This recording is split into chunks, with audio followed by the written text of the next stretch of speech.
Here is a 2023 Infiniti QX60 autograph. It's the two-tone with the saddle brown Napa leather interior. When you go autograph, you get all the features, in which that was one of the reasons why we purchased this over our prior generation QX60. And I'm going to give you some comparisons, some pros and cons to it. I'm Anthony from Hawkeye Rides. To start off on the front fascia that was redesigned for 2022, piano key LED daytime runnings and headlights that go into the enlarged grille.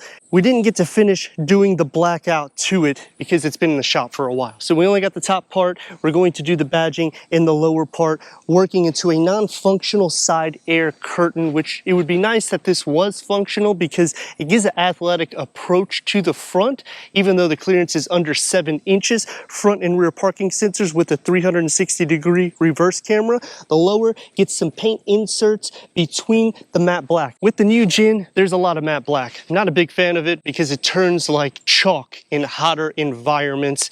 I like the hood, how it projects. It's longer. It's not similar to a turtle like the prior Gen, and the matte black is going to go on the fenders that bulge out. We changed the 20-inch, we got 22-inch. We painted the calipers to this neon color, and we also found that the brakes are a little different in the ventilation. So if you go this route to do a powder coating like we did, it took us 3 weeks because there's not a lot of motorsports where we live, in which they busted the dual pistons in the front, single piston in the rear. Matte black takes over the lower trim. Infiniti badging will be on the lower with chrome. I did a full chrome delete. The two-tone gives a Land Rover style, and it's at a fraction of the price. When you're comparing this to rivals like Acura, MDX, this is gonna have more horsepower, more torque, and more performance. Underneath the hood is a V6 3.5 liter with 295 horsepower, 270 pound-feet of torque. 2022, they changed from a CVT to a 9-speed automatic transmission. This has the intelligent all-wheel drive. Comparing it to a BMW X7, that's going to be longer. You're going to tow more. Here, towing has increased from 2022, 6,000 pounds. It's a carryover for 23. Why didn't I purchase a 22? Because every time I purchase the first year edition, what typically happens is I have problems. The engine is a carryover. The transmission is a carryover from other Nissan, but the full redesign did make it look a little bit more futuristic, especially on the rear. The two-tone comes into play because of the lower roof spoiler, giving an athletic appearance, working into LED taillights, and I like this mid-light bar. It is a good contrast to the vehicle. Infiniti script, because you can't really put QX60. So in the Nissan, you'd have a Nissan badge and it would say Pathfinder. Here it's Infiniti QX60.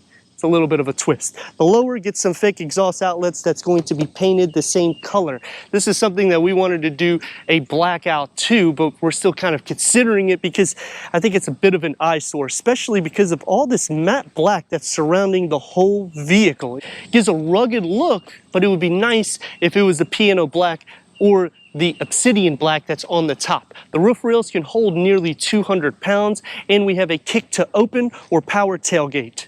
Going into 20.6 cubic feet of storage underneath the floor.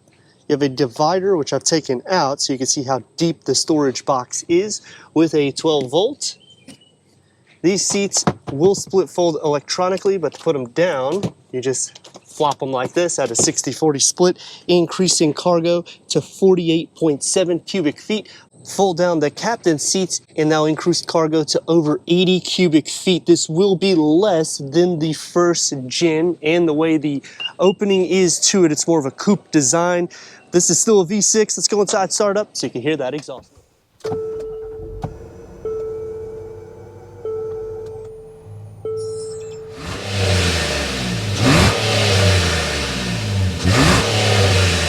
Saddle brown Napa leather interior, because this is the autograph 12-way power seat adjustment for the driver and passenger, heated, ventilated, massage, and memory for the driver and passenger. Headroom and leg room. The footwells are deep. The seats are more comfortable because this is the autograph. If you go a tier less, it's going to be a little bit more firm. It's not going to have the quilted inlays. It's going to be more flat. The big updates and reason why we finally upgraded was The design, really. You get the 12.3 touchscreen with Apple CarPlay, Android Auto, Sirius XM, AM, FM, streaming Bluetooth audio, and the 360-degree reverse camera. This is the same exact as the 2013 or 2014. Nothing's changed here, just you get a bigger screen, but you get the quilted inlays because this is the Autograph gloss black interior inserts that go into these smaller air vents, which I don't like these as much as my old Infiniti QX60 because they don't blow as much in the center. The wood inlays on the top have a nice little touch, and the Bose sound system has a good sound to it. Heads-up display was not available for the older generation, and a digital gauge cluster, which I'm okay with it. It has an array of information. It's nothing necessarily off the top for technology. You can't see the navigation, but you can if you go into the EV Nissan. But we like the digital rear view mirror. This is a big selling feature for us. Tri-climate control settings, and it's all touch derived. QI wireless charging, driver mode select, which now makes sense because you have a 9-speed automatic transmission. Paddle shifters, and a leather wrapped steering wheel that's heated multi-function with a square bottom. The key fob is going to be a little bit bigger than the last gen. It's going to be soft here, but hard here. Open up inside. It's a deep storage pocket. You got some areas you can put some pins.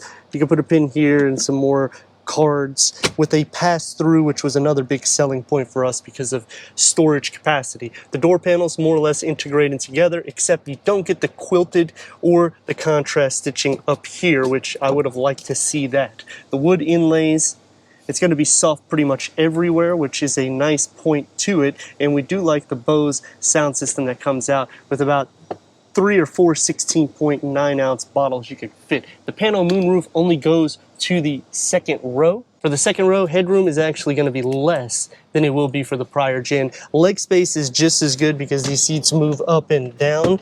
But one thing that's sold for us, you get the air vents in the ceiling, and these are captain seats so you can fold them back and relax.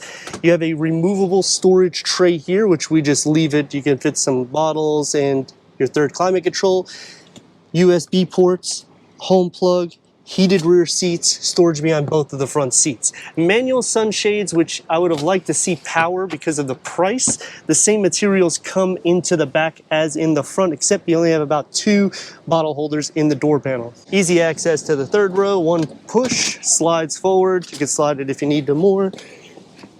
Climb right in for 2 more to fit with this slide back. It's about halfway. Leg space isn't too bad. Headroom is not going to be as desirable, but you can also recline these seats. So that way it can be more reclinable, just you're gonna lose some cargo capacity. You get a little bit of storage that you can put a cell phone right here. Panel will both get a USB and 2 cup holders with a smaller window and air vents in the ceiling. 295 horsepower, 270 pound-feet of torque. How does it sound? Well, it's a carryover, so it's not something that's crazy, but we're going to stop right here so you can really see the performance using the paddle shifters.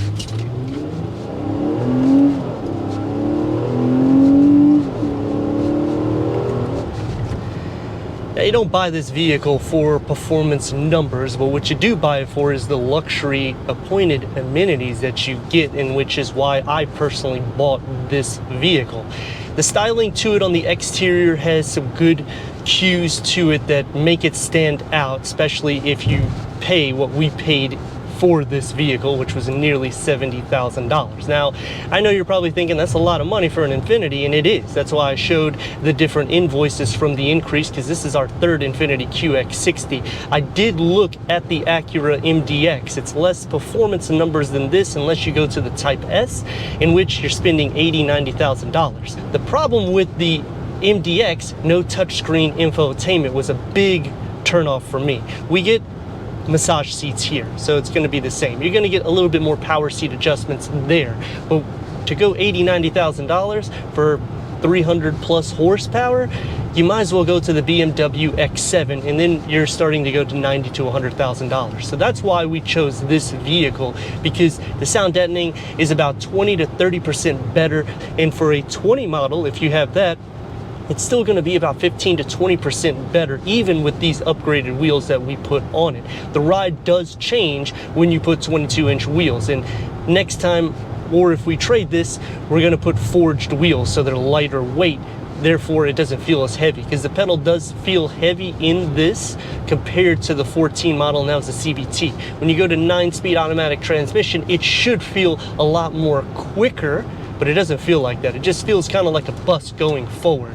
Dynamics isn't there either. This is going to be a bit boat happy. It's not an air suspension, but we have driven this vehicle multiple times all the way up to Pennsylvania. We bought it from Virginia, in which I would not recommend that dealership at all. It's Hawkeye Infiniti. They actually closed the dealership in which we bought it, so they have several other locations. Just the service that they give was not good at all. They treated us as if we didn't even buy a vehicle, like we stole it. They scratched the wheels, as you saw on the exterior, and it took 2 months for us to get reimbursements, in which should have only taken a few days. Going to some pros and cons, we now have captain seats. I didn't think this was going to be a big deal, but my family seems to love it. The kids kind of jump in and out, and they kind of pick and choose where they want to sit in each row. So even if they want to sit in the front, sometimes they're like, you know what, I just want to sit in the second row, Dad, which is kind of different, because if you went to the MDX, you wouldn't have the captain seats. You would have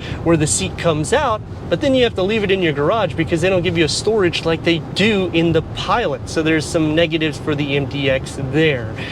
The way everything's laid out here, it is very luxurious. You finally get somewhat ambient lighting. When you go autograph, you get the quilted design. On some cons, they don't put it everywhere. It should be all over the door panel, because you do increase in the price around $4,000 or $5,000 when you start getting every amenity. There is some options, but you still have to go up the tier in order to get actual features. Going to cons, third row is not as spacious as the prior gen. Cargo is also smaller. The infotainment screen, if you have all the bells and whistles like we have, so you go into your settings for your audio sound system, you can't turn on certain components for the speakers for the Sirius XM, which is ridiculous, because you're paying for these speakers to work. We do have adaptive cruise control with lane keep assist now. Some other cons, you have auto start stop. It's not a great feature for the QX60.